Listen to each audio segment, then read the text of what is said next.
كات بيرسون فيلم جديد بدأ عرضه في 6 أكتوبر اللي فات، وده بعد عرضه الأول من خلال فعاليات مهرجان سان دانس 2023، وهو من بطولة إيميليا جونز ونيكولاس برو، وموضوعه عن معاناة بنت بعد انفصالها وتصرفات حبيبها السابق المؤذية معاها.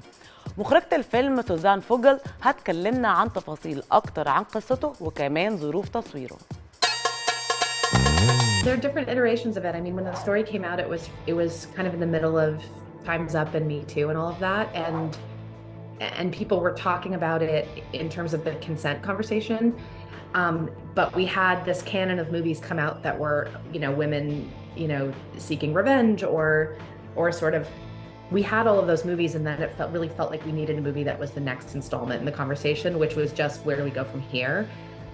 But all of the conversations before seem evergreen, like they seem to constantly come up and be relevant. We've had a spate of films about the female perspective, female revenge, men kind of like answering for their behavior, and I feel like we need a film that also like encompasses the context in which men become this way, which doesn't mean we have to like Robert at the end, and a lot of people won't care about his excuses, reasons, justifications.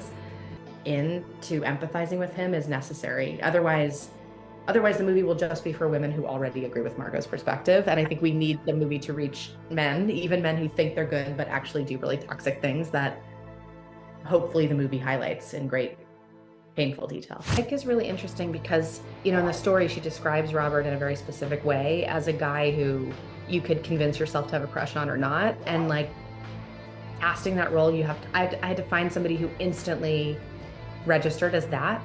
And I think Nick does, like, because sometimes he plays a nerd on TV, but then he's sort of this Lothario in his life, or has that history, and his personality is either attractive or can be scary or can be all these other things you need him to be. So that felt like what Robert was to me when I read the story, اشترك في باقات واتشت الشهرية بتبدأ من 14 جنيه و99 قرش، وباقات سنوية تبدأ من 150 جنيه.